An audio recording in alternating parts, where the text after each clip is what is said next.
Okay, dear friends, good evening. First of all, I am extremely sorry for getting late today. मैं थोड़ा late हो गया तो मैं इसलिए थोड़ा मैं शर्मिंदा हूँ। और पहले आपका क्वेश्चन मैं करता हूँ 5 क्वेश्चंस। पहला क्वेश्चन, निम्नलिखित विकल्पों पर विचार कीजिए। 1, युद्ध के पश्चात भारत को डोमिनेंट स्टेटस दिया जाएगा। दूसरा, युद्ध के बाद भारत को संविधान निर्माण का अधिकार होगा। थर्ड, भारत के देशी सरकार को भारत की सुरक्षा का दायित्व मिलेगा। ये 3 ऑप्शन है, आपको चुनना है। उपरोक्त में से क्रिस मिशन के विषय में क्या सत्य है, इसको देखिए।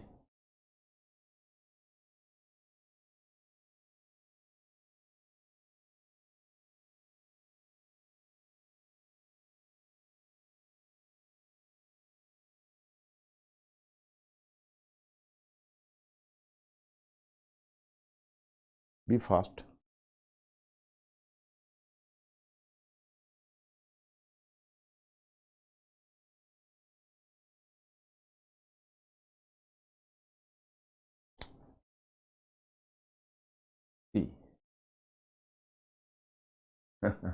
युद्ध के बाद पश्चात भारत को डोमिनेंट स्टेटस दिया जाएगा, दैट इज करेक्ट। युद्ध के बाद भारत को संविधान निर्माण का अधिकार होगा, दिस इज ऑल्सो करेक्ट। और भारत के देशी सरकार को भारत की सुरक्षा का दायित्व मिलेगा। भारत के देशी सरकार को भारत की सुरक्षा का दायित्व मिलेगा। ये रॉन्ग। आपका आंसर डी है। क्वेश्चन नंबर 2,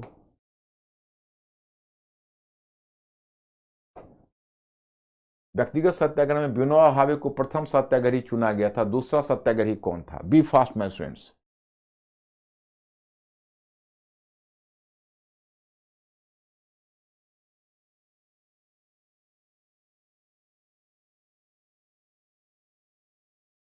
ए doctor Rajendra Prasad, B Pandit Jawaharlal Nehru, C Rajagopalachari, D Sardar Vallabh Bhai Patel.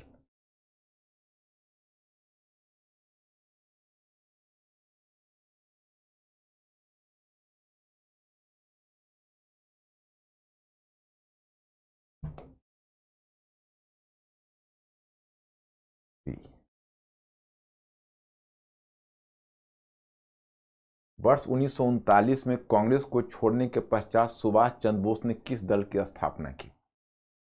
मैं स्टूडेंट्स, इस क्वेश्चन को करिए।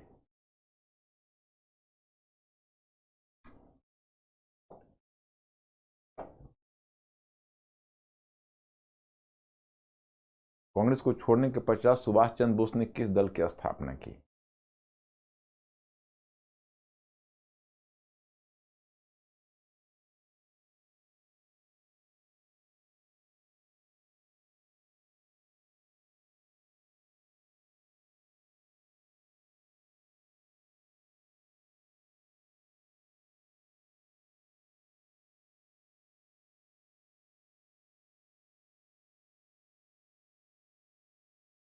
Yes, B is the correct answer.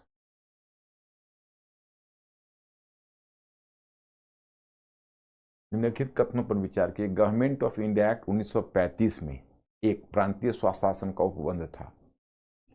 दूसरा, एक संघीय न्यायालय फेडरल कोर्ट की स्थापना का उपबंध था। 3, केंद्र में अखिल भारतीय संघ का उपबंध था। उपरोक्त कथनों में से कौन सा से सही है? एक, ए 1 और 2, बी 2 और 3, सी 1 और 3, डी 1, 2 और 3।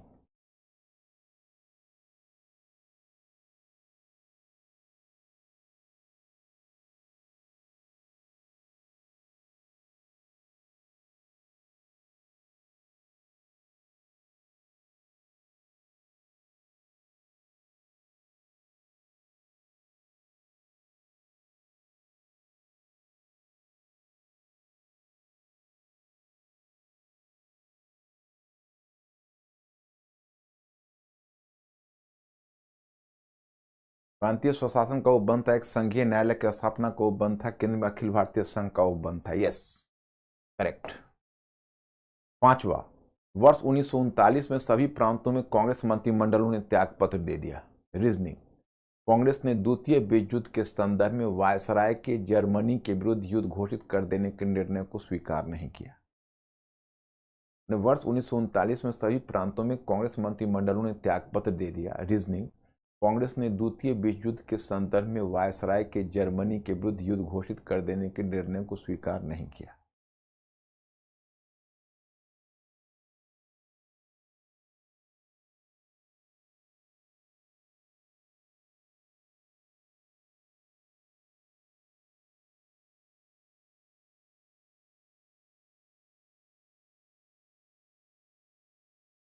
क्या उत्तर आ रहा है?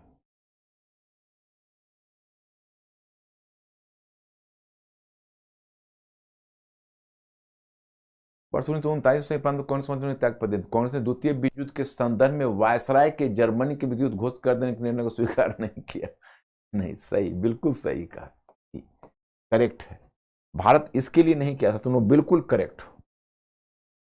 बल्कि भारत को युद्धरत राष्ट्र घोषित कर दिया था इसके लिए। जर्मनी के युद्ध की घोषणा की, उससे भारत को कोई लेना देना नहीं था। बिल्कुल सी क्वेश्चन आंसर, यस। तो मैं स्टूडेंट्स, तो कल हम लोगों ने जहां छोड़ा था वहीं से आगे बढ़ते हैं ऊपर। हाँ, इस क्वेश्चन को किया है बच्चों ने, पूछो अंकुर। इन्होंने क्वेश्चन किया है बच्चों ने, क्वेश्चन हो गया है।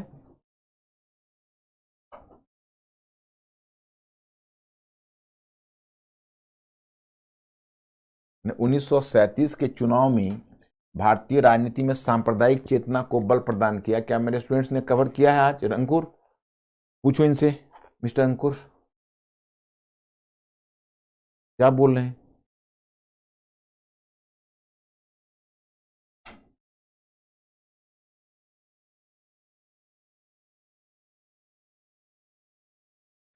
क्यों नहीं?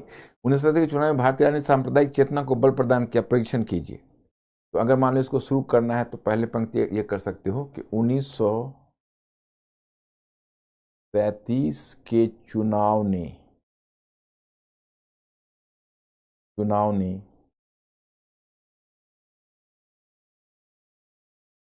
35 के चुनाव ने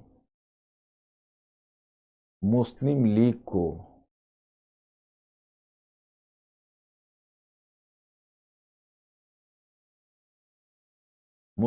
एवं जिन्ना को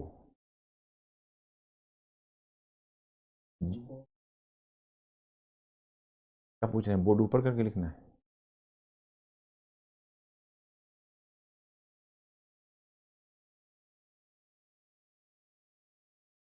मुस्लिम 1937 के चुनाव ने मुस्लिम लीग एवं जिन्ना को गहरा धक्का पहुंचाया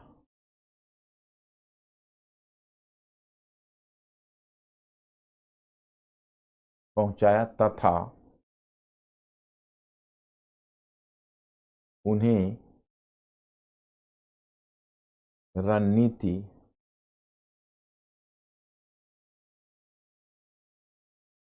बदलने के लिए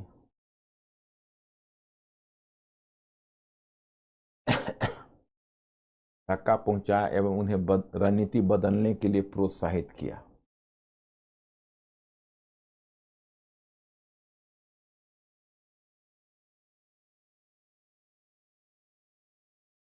मुस्लिम लीग में जिन्ना को गहरा धक्का पहुंचाया तथा उन्हें रणनीति बदलने के लिए प्रोत्साहित किया। रणनीति बदलने के लिए प्रोत्साहित किया, ये आपकी शुरुआत हो गई। अब मुस्लिम लीग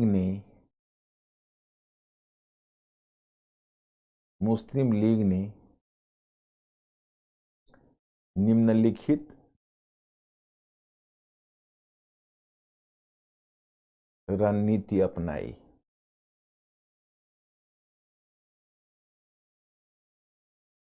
डैश देकर उसको पहला दे दो कि नए कार्यक्रम के रूप में पाकिस्तान नए कार्यक्रम के रूप में पाकिस्तान की सॉरी नए कार्यक्रम के रूप में एक पृथक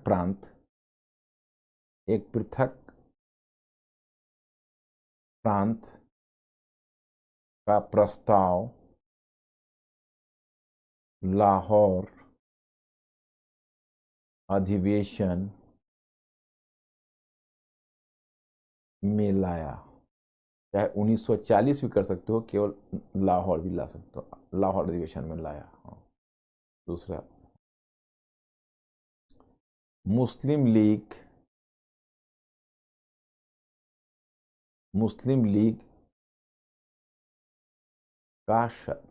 का सदस्यता शुल्क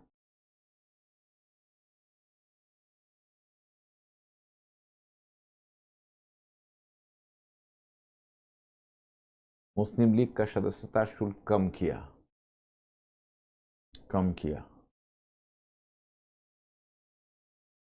का सदस्यता शुल्क कम किया का सदस्यता शुल्क कम किया।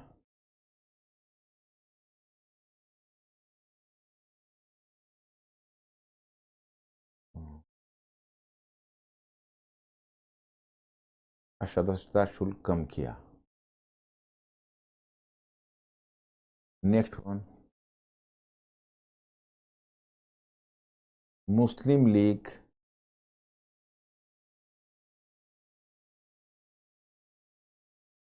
की प्रांतीय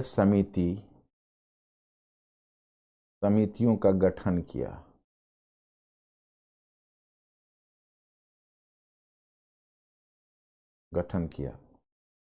इस प्रकार मुस्लिम लीग के द्वारा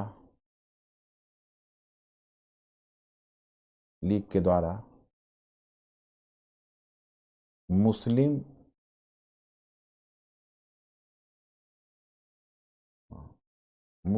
लीग, हाँ, इस प्रकार मुस्लिम लीग के द्वारा मुस्लिम जनमत पर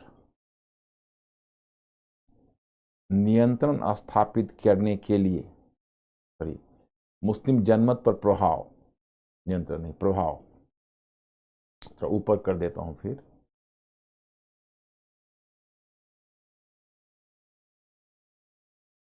मुस्लिम जनमत पर प्रभाव स्थापित करने के लिए सांप्रदायिक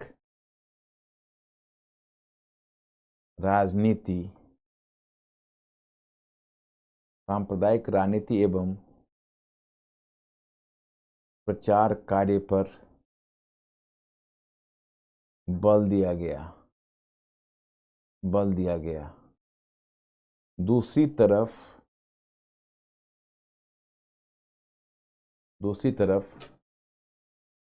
वीडी सावरकर के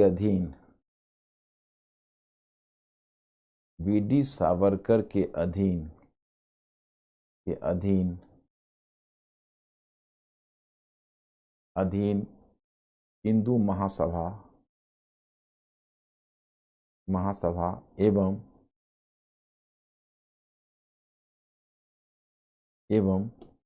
एम.एस.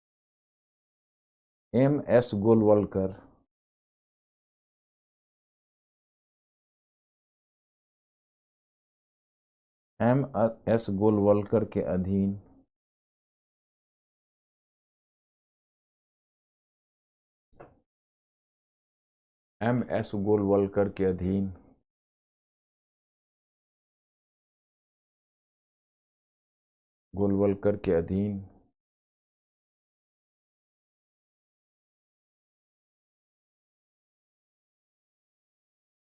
राष्ट्रीय स्वयंसेवक संघ ने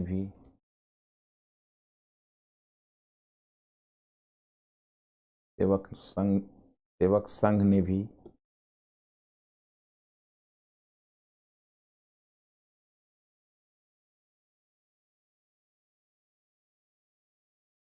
अपना प्रचार कार्य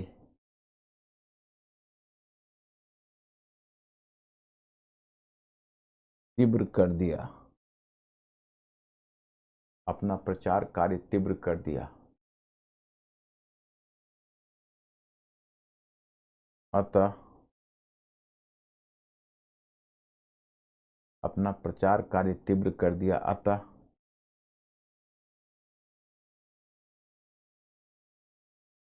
अतः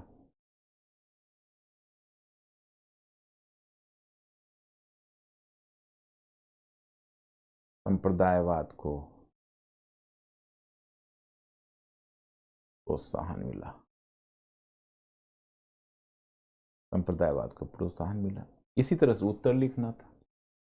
उत्तर लिखना कोई बहुत बड़ी बात नहीं होती, तुम ट्राई करो, धीरे धीरे सीख जाओगे। देखो, अगर तुम्हारा कॉन्सेप्ट क्लियर है तो उत्तर लिखना मुश्किल थोड़ा है। तुमको जैसे मन है वैसे लिखो, पहले अपने आप में कॉन्फिडेंस लाओ। तुम मेरे स्टूडेंट हो, मेरे स्टूडेंट राइटिंग सबसे पहले सीखते हैं, और हमारे रहते हुए तुम राइटिंग ना सीखो ऐसा हो नहीं सकता है। बीच बीच में मैं उसको करवाता रहूँगा, कुछ मॉडल आंसर भी देता रहूँगा।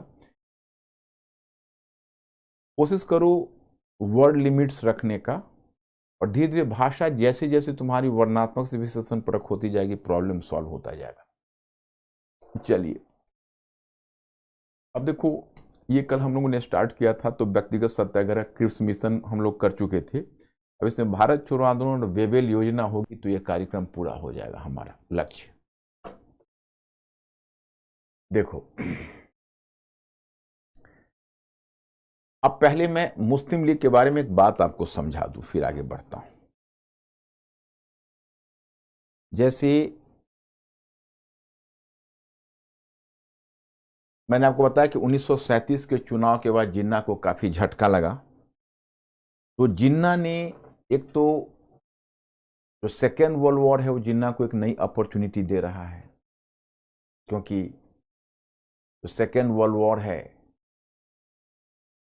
उससे जिन्ना को गवर्नमेंट के साथ सौदा करने का अवसर मिल गया। आपको याद है, इसने कहा, इसने लिलिथुओ के साथ डील किया और उसे शर्त मनवा ली कि भाई भारत में कोई भी ऐसा सांप्रदायिक कोई भी ऐसा संवैधानिक निर्णय नहीं लिया जाएगा जिस पर मुस्लिम लीग की सहमति नहीं। और फिर यह भी शर्त करवा ली कि भाई मुसलमानों के एकमात्र नेता के रूप में आप हमसे ही बात करेंगे। तो जिन्ना की तो बहुत बड़ी प्रगति हो गई। लेकिन दूसरी तरफ मैं आपको यह बताना चाहता कि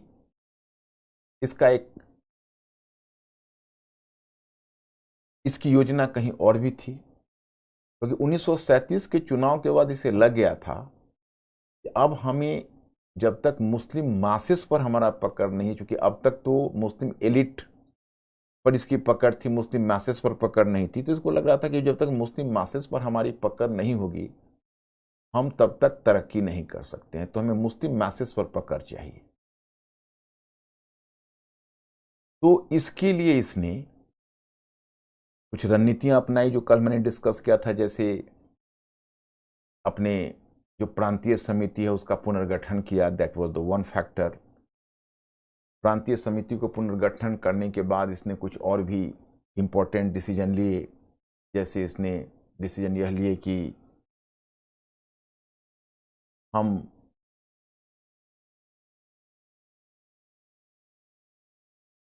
इसका डिसीजन ये था कि भाई हम प्रांतीय समितियों के पुनर्संगठन की बात तो ये कर ही रहा था, इसके अलावा इसने ये भी कहा कि भाई हम कुछ भी ऐसा, जैसे 1940 में लाहौर प्रस्ताव आया, लाहौर प्रस्ताव के जरिए इसने एक पृथक प्रांत का प्रस्ताव ला दिया। यहाँ पर मैं पहले आपको बताना चाहता हूँ, ये पाकिस्तान, मेरे इस लेक्चर का पहला उद्देश्य यह है कि मैं आपको बता सकूं पाकिस्तान के विषय में। जैसे देखो, ये जो पाकिस्तान शब्द है,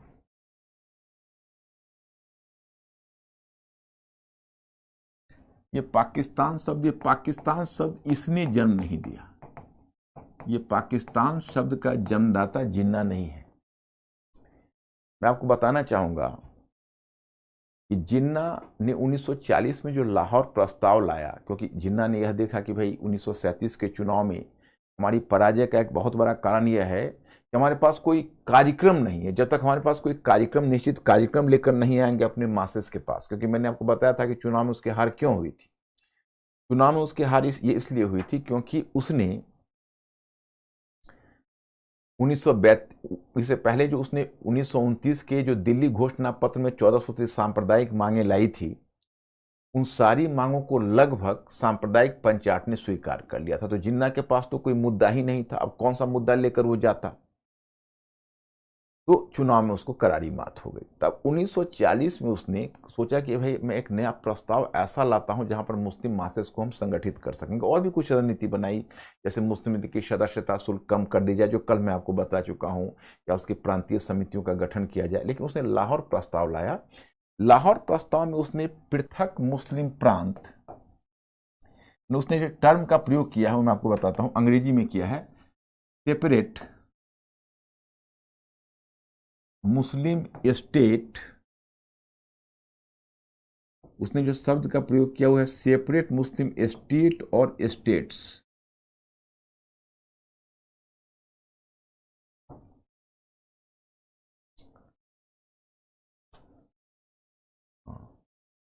सेपरेट मुस्लिम स्टेट और स्टेट्स, मतलब यहां पर जो दो शब्द का प्रयोग किया गया वो दो शब्द था, जो पृथक मुस्लिम प्रांत अथवा प्रांतें, इन शब्दों का प्रयोग किया। पाकिस्तान शब्द का कभी प्रयोग नहीं किया। पाकिस्तान शब्द का जो प्रयोग करने वाला है उसका नाम है चौधरी रहमत अली। पाकिस्तान शब्द का जो प्रयोग किया है उसका नाम है चौधरी रहमत अली। और चौधरी रहमत अली ने 1933 में, इसने 1933 में चौधरी रहमत अली ने पाकिस्तान शब्द का प्रयोग किया 1933 में। और 1933 में इसने पाकिस्तान शब्द का प्रयोग किया जब वह, ये चौधरी रहमत अली कौन था, तो यह एक कैम्ब्रिज ग्रेजुएट था, कैम्ब्रिज यूनिवर्सिटी में पढ़ता था, ग्रेजुएट था। तो उसने पाकिस्तान शब्द का प्रयोग किया था। पाकिस्तान में 5 शब्द है, गौर करना। P for Punjab, A for Afghanistan, तो अफगानिस्तान का मतलब वर्तमान अफगानिस्तान नहीं, उत्तर पश्चिम सीमा प्रांत जहां पर अफगान जनसंख्या थी। तो P for Pakistan, P for Punjab, A for Afghanistan, के फॉर कश्मीर, और एस फॉर सिंध, और इस्तान फॉर बलूचिस्तान। ये 5 स्टेट थे। लेकिन मैं आपको बताऊं कि देखो, चौधरी रहमत अली ने केवल पाकिस्तान की परिकल्पना नहीं की थी, बल्कि चौधरी रहमत अली की जो ओरिजिनल योजना थी वह थी कि भारतीय उपमहाद्वीप में कम से कम 3 स्वतंत्र मुस्लिम राज्य होंगे। उसका नाम उसने दिया, एक को कहा पाकिस्तान, एक उसका कहना था कि एक होगा मुस्लिम स्टेट, वो होगा पाकिस्तान, और दूसरा उसने कहा कि बंगाल और असम को मिला के उसने नाम दिया मुल्क ए बंगाल, जिसमें उसको मानना था कि मुल्क ए बंगाल में बंगाल और असम होगा, ये मुस्लिम प्रांत होगा स्वतंत्र। और तीसरा कहा उस्मानिस्तान। उस्मानिस्तान, उस्मानिस्तान किसको कहा पता है? हैदराबाद को कहा। 3 मुस्लिम बहुल प्रांत होंगे, एक होगा पाकिस्तान, दूसरा होगा मुल्क के बंगाल, और तीसरा प्रांत होगा उस्मानिस्तान। उस्मानिस्तान का मतलब हुआ हैदराबाद। तो कहा कि ये 3 स्वतंत्र मुस्लिम राज्य होंगे, और ये 3 मुस्लिम स्वतंत्र राज्य स्वतंत्र होंगे। उसने यह कहा कि भाई इनके साथ ये तीनों स्वतंत्र राज्यों के बीच आपस में कोई न कोई एक सहमति या गठबंधन होगा। उसने 3 राज्यों की चर्चा की, एक पाकिस्तान हुआ, एक मुल्क के बंगाल हुआ, एक उस्मानिस्तान होगा, इनके बीच परस्पर समझौता होगा।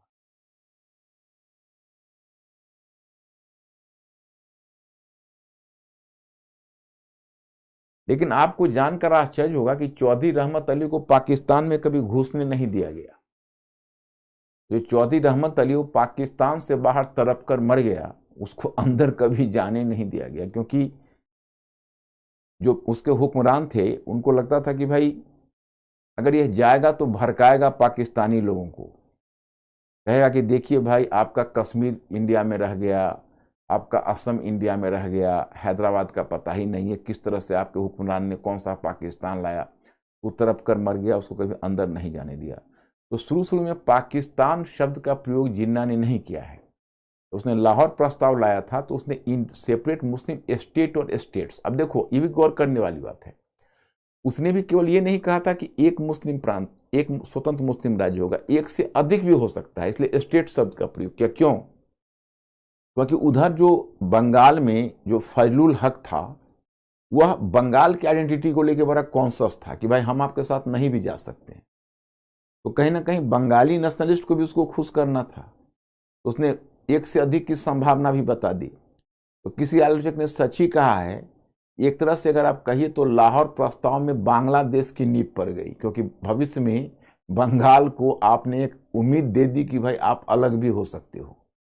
एक आलोचना इस आधार पर होती है लाहौर प्रस्ताव की। और एक आश्चर्य की बात आपको यह है कि लाहौर प्रस्ताव को कहीं भी मुस्लिम मेजॉरिटी प्रोविंस से सपोर्ट नहीं मिला। अगर लाहौर प्रस्ताव को सपोर्ट भी मिला तो मुस्लिम माइनॉरिटी प्रोविंस से, मतलब ना तो पंजाब ने सपोर्ट किया न बंगाल ने। वैसे ये जरूर है कि लाहौर प्रस्ताव में सिकंदर हयात खान गया था, रोल भी प्ले किया था, लेकिन वहाँ से लौटा तो जब छोटू राम और पूछा, अब वो घबरा रहा है कि भाई कहीं ऐसा ना हो कि हमारा जो इक्वेशन है वो इक्वेशन खराब हो जाए जाट के साथ और सिखों के साथ, क्योंकि वो तो हिंदू थे। तो उसने तुरंत अपना हाथ पल्लू झाड़ लिया जिन्ना से कि हम उनके साथ नहीं। इधर बंगाल में फजलुल हक भी झाड़ लिया, क्योंकि वो भी कुछ हिंदू और मुसलमान दोनों के समर्थन से वो अपना कृषक प्रजा पार्टी रन कराता था। उसको सपोर्ट मिला था बिहार के मुसलमान, उत्तर प्रदेश के मुसलमान, संयुक्त प्रांत के मुसलमान और बॉम्बे के मुसलमानों से, जबकि पाकिस्तान में यहाँ के मुसलमानों के लिए कोई जगह ही नहीं थी। और जिन्ना कभी स्पष्ट करते नहीं थे कि उनकी पाकिस्तान की योजना क्या है, कौन कौन सा क्षेत्र होगा।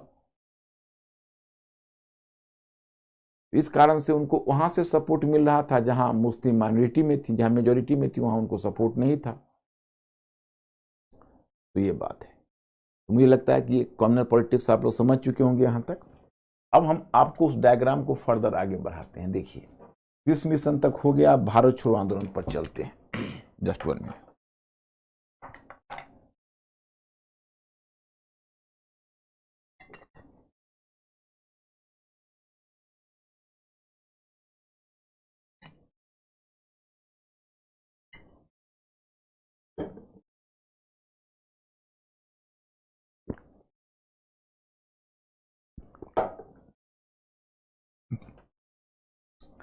जैसे तो मैंने आपको बताया था कि गांधी जी ने व्यक्तिगत सत्याग्रह आंदोलन भी छेड़ा था, क्योंकि गांधी जी नहीं चाहते थे कि हम ब्रिटिश को संकट की स्थिति में डालें, लेकिन वो उम्मीद कर रहे थे कि ब्रिटिश हमारे साथ आकर डील करे। ब्रिटिश डील नहीं कर रहे थे।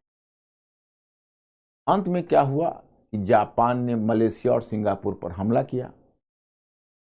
मलेशिया सिंगापुर से लोग जान बचाकर भागे, आर्मी भाग गई, वहां के सिविलियंस को जापानियों की कृपा पर छोड़ दिया। इधर क्रिप्स मिशन आया, उसे गांधी जी निराश हुए। क्रिप्स मिशन की विफलता ने सिद्ध कर दिया कि ब्रिटिश डील करने के लिए नहीं है स्थिति में। जो एडवर्ड क्रिप्स आया था वो व्यक्तिगत तौर पर गांधी जी को बहुत सम्मान करता था। गांधी जी को सम्मान करने के बाद भी वह कुछ कंसेशन देने के लिए तैयार नहीं था, क्योंकि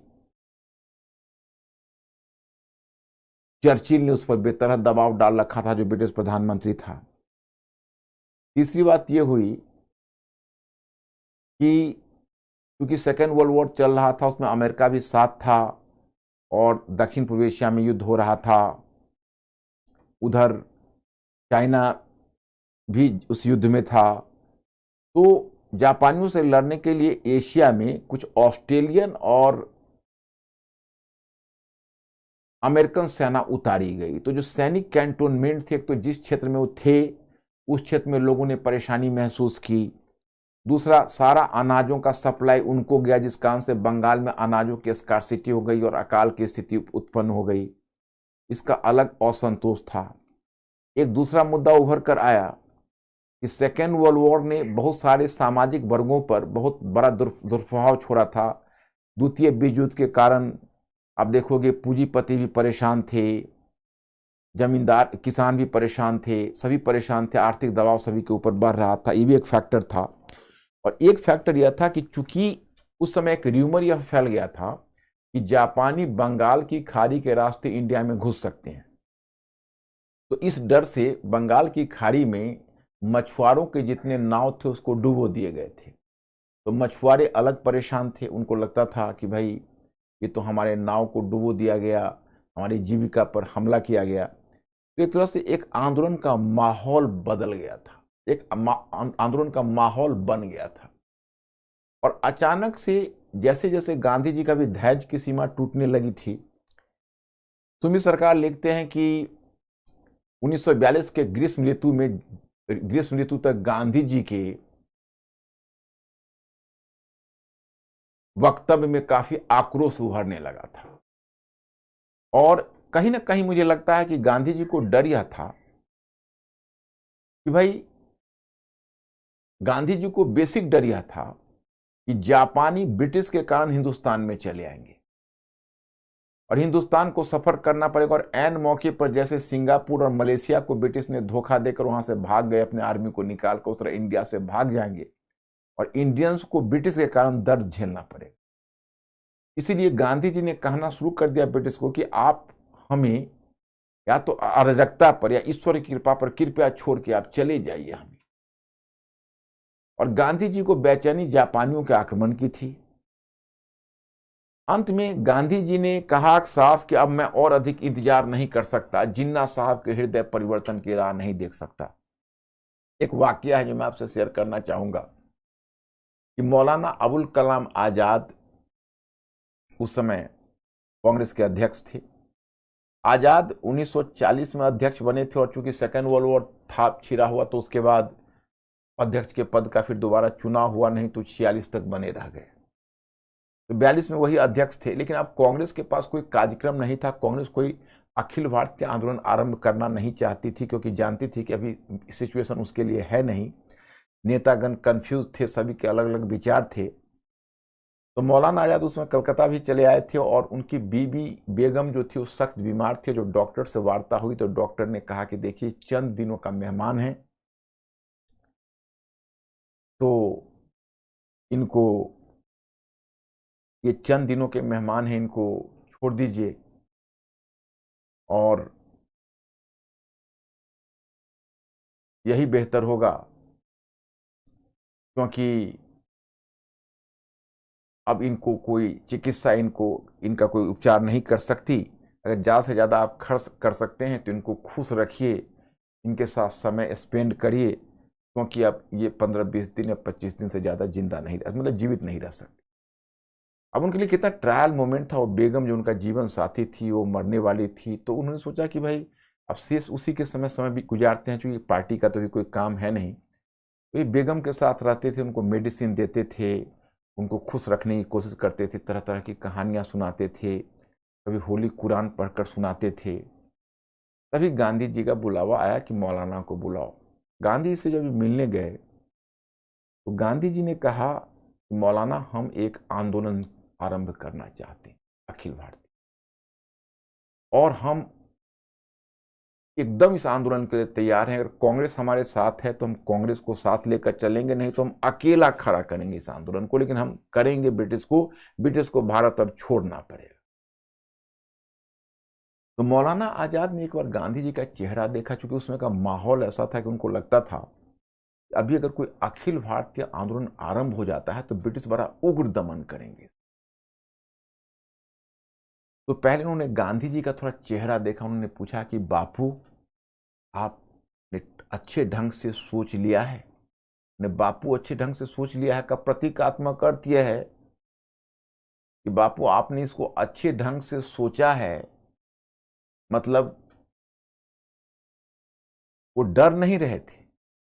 उनको लग रहा था कि अभी आंदोलन का माहौल वैसा नहीं है। अभी अगर कोई भी अखिल भारतीय आंदोलन आरंभ किया जाएगा तो ब्रिटिश उसका ऐसा उग्र दमन करेंगे कि वो आंदोलन अपनी मौत मर जाएगा और इंडिया में बहुत कैजुअलिटीज हो जाएगी। तो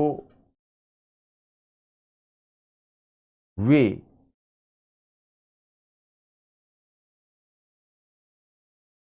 इस बात से बहुत भयभीत थे, आंदोलन की उस संभावना से।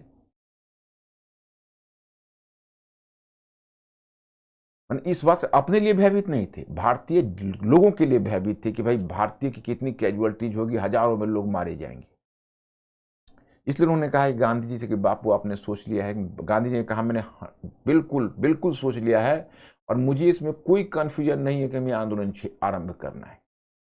तो बोले कि ठीक है, उनसे अनुमति ली, कहा कि मैं आ जाता हूं। और फिर यहां से गए और जाकर अपनी पत्नी से मिले अंतिम बार। कहा बेगम अब हमसे जन्नत में आपकी मुलाकात होगी, आप वहां मेरा इंतजार कर। और ये कह के निकल गए वहां और चले गए देश के काम। फिर गिरफ्तार होके वो जेल में गए। बेगम मर गई। यहाँ जब जेल से जब निकल कर आएंगे, तब जब उनको गाड़ियों का काफिला जब उनको लेके चल रहा होगा, तब वो कहेंगे कि हम अपने सबसे पहले बेगम से मिलना चाहेंगे और तब उनके बेगम के कब्र पर जाकर अपनी श्रद्धांजलि अर्पित करेंगे। तो ऐसे थे एक एक नेता जिन्होंने इस राष्ट्रीय आंदोलन में कितना बड़ा त्याग किया था, उसको सोच सकते हैं। अब सारे नेता एकत्रित हुए बॉम्बे में और 8 अगस्त 1942 को यह प्रस्ताव पारित हुआ जिसको कहते हो भारत छोड़ो प्रस्ताव। और उसमें गांधी जी की सबसे बड़ी बात है कि उसमें कई चीजों से गांधी जी अपने लीग से पीछे हट गए, जैसे मैंने अलग हट गए। उन्होंने 5 अगस्त को ही कहा कि हम आपसे अपनी अहिंसा नहीं मांग रहा, अगर आंदोलन आरंभ करने का मतलब हिंसा है तो हम हिंसा का खतरा भी मोल लेने के लिए तैयार हैं। उन्होंने यहां तक बयान दे दिया कि अगर हिंसा भी होता है तो भी हम पीछे नहीं हटें। तो मतलब यह है कि अब वो उसके लिए पूरी तरह से आमादा थे। और जो मूवमेंट है 8 अगस्त को जब उन्होंने घोषित किया, तो अगर आप गौर करके देखेंगे तो पहले से यह बात तय थी कि ब्रिटिश सरकार बिल्कुल ही कहर बनकर टूटेगी, और वही हुआ। 8 अगस्त को भारत छोड़ो प्रस्ताव पारित हुआ। 9 अगस्त की सुबह तक ऑपरेशन जीरो आवर के तहत लिलित को उसमें वायसराय था, जितने भी चोटी के नेता थे सभी गिरफ्तार हो गए और गांधी जी को आगा खां पैलेस में कैद कर दिया गया तथा बाकी जो नेतागण थे वो सब को एक ट्रेन पर बैठाकर यहां से अहमदनगर के किले में भेज दिया गया। वह पहली पीढ़ी के नेता जिस समय गए और जिस समय ये प्रस्ताव पारित हुआ तो पहले बॉम्बे अशांत हो गया।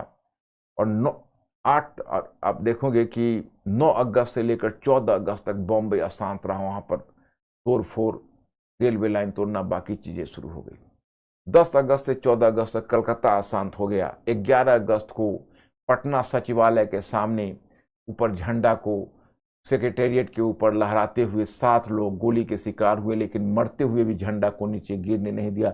जो आप अभी भी आप देखेंगे वहां पर पुस्तक, एनसीईआरटी की पुस्तक पर भी वो तस्वीर है भारत के स्वतंत्रता आंदोलन के ऊपर। और आप पटना में देखेंगे उसका फिगर भी है, स्टैचू भी है, और कई जगहों पर स्टैचू उसका बना है। ये था सेक्रीफाइस लोगों का। लोग बिल्कुल ही। और 15 अगस्त के करीब यह फैल गया ग्रामीण क्षेत्र में, और बिहार के भोजपुरी से यूपी के भोजपुरी क्षेत्र में फैल गया। और बलिया और गाजीपुर में चीतू पांडे के नेतृत्व में एक समानांतर सरकार स्थापित हो गई। उधर बंगाल के मिदनापुर में एक जातीय सरकार स्थापित हो गई। उधर सतारा के में नाना पाटिल के अधीन एक समानांतर सरकार स्थापित हो गई। और इस तरह से पूरे ग्रामीण क्षेत्र में, उसको कर्नाटक पद्धति भी कहते हैं, किसान भी छापामार पद्धति से सरकारी संस्थानों पर हमला करते थे। लेकिन जैसे ही आंदोलन उग्र हुआ वैसे ही सरकार का भी दमन चक्र कहर बनकर टूटा। कहर बनकर सरकार का दमन चक्र टूटा, क्योंकि उसमें जो दमन चक्र हुआ वो भी अभूतपूर्व था। ट्रेन में बैठकर गोरखा रेजिमेंट और सिख रेजिमेंट के जवान जाते थे और रेलवे लाइन पकड़कर वो जा रहे हैं, और जहां रेलवे लाइन टूटा मिलता है गाड़ी रुकती, वहां से उतरते, और वहां से उतरकर और सीधा, तब तक रेलवे पटरी का निर्माण पर मैकेनिक लग जाते, उधर शुरू हो जाता, और उसमें घंटे 2 घंटे टाइम लगने हैं, तब तक वो पास के गांव में चले जाते। और पास के गांव में जाकर, मतलब तब तक वो आसपास के गांव में चले जाते और पास के गांव में जाकर वे सीधा वहां पर हमला करते और जो लोग दिख जाते उनको गोली मार देते और गांव में आग लगा के निकल जाते। ऐसा उग्र दमन, हेलीकॉप्टर से गोलियां चलाई गई। तो जो दमन हुआ वो भी अपने आप में बहुत अभूतपूर्व दमन था। ऐसा कभी नहीं देखा गया था स्वतंत्र राष्ट्रीय आंदोलन के इतिहास में। लेकिन आपको जानकर आश्चर्य होगा कि जनता की तरफ से भी हिंसा हुई, गांधी जी ने कभी इसकी आलोचना नहीं की। गांधी जी ने इस हिंसा की घटना को कहा, यह सरकार के द्वारा की गई जो संगठित हिंसा है, वो सरकार के द्वारा की गई संगठित हिंसा के प्रति यह एक हताश प्रतिक्रिया है। सरकार के द्वारा की गई जो संगठित हिंसा है उसके विरुद्ध एक हताश प्रतिक्रिया है।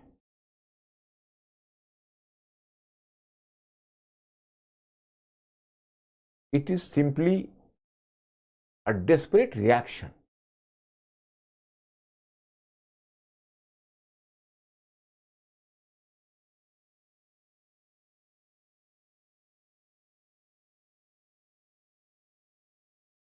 ओके,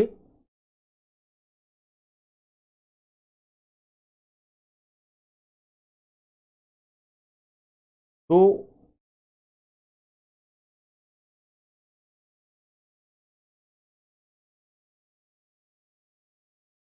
जेल में ही गांधी जी थे तो उन्होंने एक अनशन रखा कि भाई इतनी हिंसा हुई है, इतने खून खराबे हुए हैं, हमको अपने आत्म से पश्चाताप करना चाहिए। हालांकि स्वास्थ्य उनका गिरने लगा, लेकिन जेल में ही उन्होंने मतलब अनशन किया। और एक बात और भी भारत छोड़ो आंदोलन के विषय में है कि भारत छोड़ो आंदोलन एकमात्र ऐसा आंदोलन था जिसको अधिकृत रूप में कांग्रेस ने वापस नहीं लिया, गांधी जी ने वापस नहीं लिया। ये स्वयं अपनी मौत मर गया लेकिन इसे वापस नहीं लिया। ये तो देखो, ये तो घटनाक्रम है।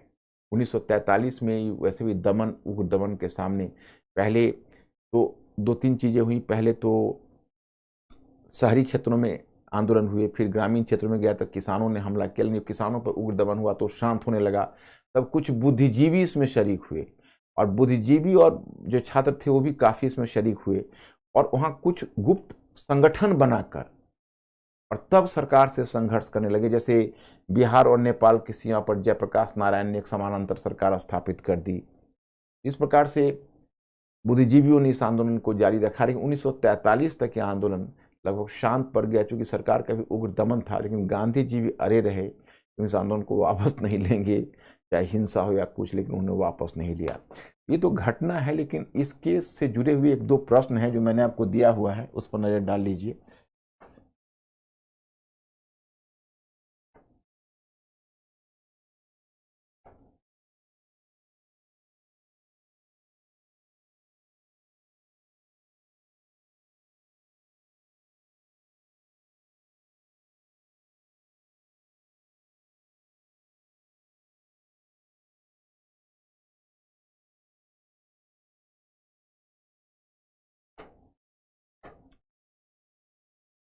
देखो, एक है भारत छोड़ो आंदोलन ने भारत की स्वतंत्रता के मुद्दे को प्राथमिकता की पहली सूची में ला दिया।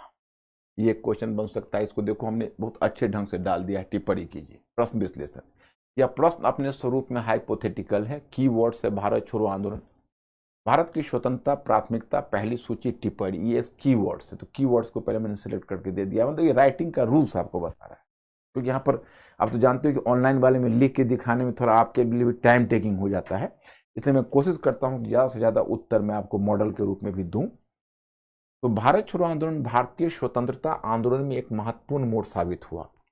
यह आंदोलन न केवल ब्रिटिश साम्राज्य के खिलाफ सबसे सशक्त और मुखर साबित हुआ, बल्कि इसने भारतीय स्वतंत्रता आंदोलन को प्राथमिकता की पहली सूची में लाकर रख दिया। इसे हम निम्नलिखित बिंदुओं के माध्यम से समझ सकते हैं। इस आंदोलन का स्वरूप इतना व्यापक रहा था कि इसने पूरे भारत को अपने आगोश में ले लिया। इतना ही नहीं, इस आंदोलन ने ब्रिटिश सरकार को यह स्पष्ट कर दिया कि अब भारतीय जनता स्वतंत्रता से कम किसी समझौते पर तैयार नहीं होगी। एक बिंदु ये हो गया। यहां पर देखो डॉट करके मैंने छोटा छोटा बिंदु में बांटा है। दूसरा, इस आंदोलन में काफी हद तक वर्गीय हितों को के शून्य हो जाने का संकेत मिला था। अब भारतीय जनता वास्तविक शत्रु को पराजित करने के लिए आपसी भेदभाव भुलाने के लिए तैयार थी।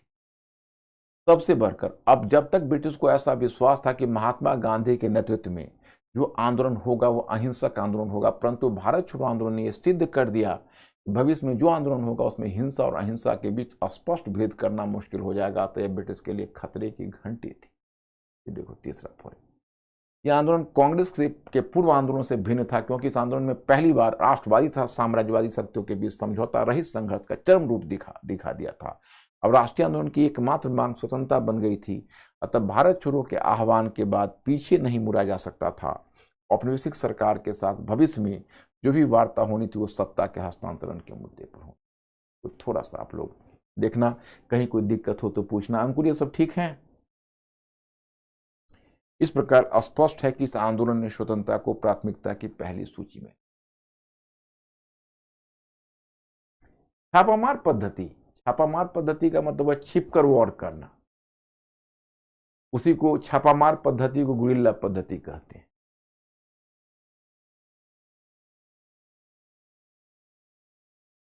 समानांतर सरकार का मतलब है कि एक अलग सरकार बनाना, कि हम इस सरकार को नहीं मानते। अपनी सरकार आप बना लीजिए, स्वतंत्र सरकार, कि भाई हमारी एक स्वतंत्र सरकार है, हम इस सरकार को नहीं मानते हैं, तो उसको कहते हैं समानांतर सरकार, पैरेलल गवर्नमेंट।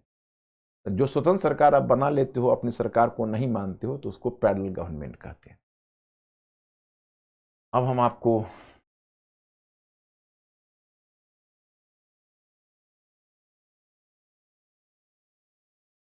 लास्ट जो मैंने आपको डायग्राम है वेबेल योजना उसमें बताता हूं। इसमें लास्ट आपकी है वेबेल योजना।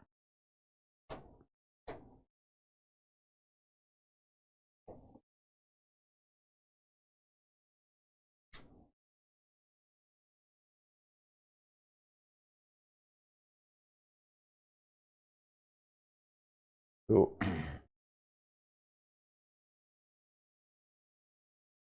देखिए, ये जो मई जून 1945 में योजना आई, और यह योजना क्या है? राष्ट्रवाद की प्रगति होगी, संप्रदायवाद की प्रगति होगी। इसको थोड़ा समझ लीजिए, मैं आपको याद ही करवा देता हूं। 1945 तक, जैसे पहले तो आप जानते हो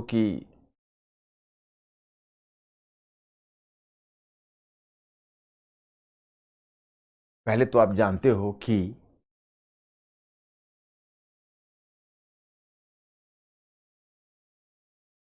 लिलिथगो भारत के वायसराय थे।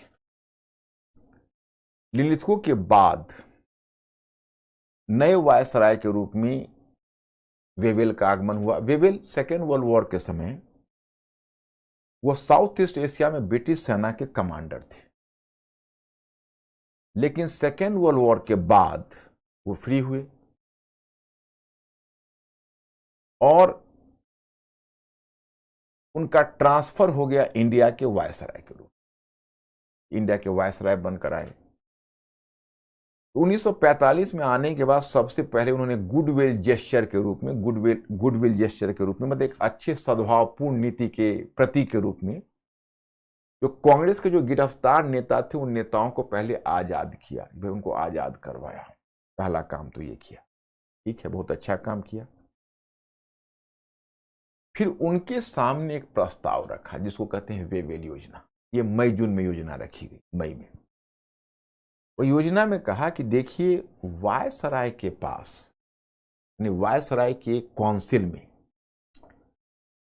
कुल 12 सदस्य थे। एक वायसराय था, एक सुप्रीम कमांडर था और उसके 10 मेंबर्स थे टोटल।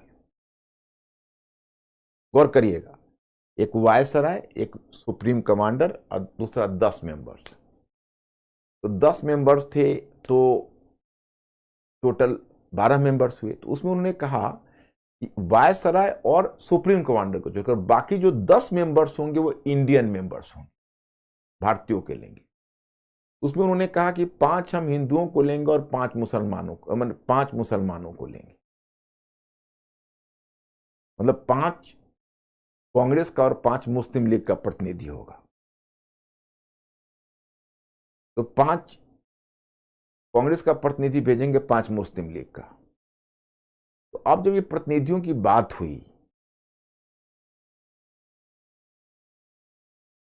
और उन्होंने यह भी कहा कि वायसराय की जो डिस्क्रिशनरी पावर, उसको विवेकाधीन शक्तियां, विवेकाधीन शक्तियां उसको कहते हैं, जैसे वायसराय को कुछ शक्तियां ऐसी दी गई थी कि वायसराय अपने ढंग से निर्णय ले सकता था, किस समय सरकार को हाथ में ले लूं, किस समय क्या करूं। तो वायसराय को जो कुछ शक्तियां दी गई थी, विशेष शक्तियां, उसके बारे में कहा कि देखिए वो शक्तियां तो हमारी रहेगी, लेकिन हम विश्वास दिलाते हैं हम उस शक्ति का दुरुपयोग नहीं करेंगे। ये तो प्रगतिशील कदम था।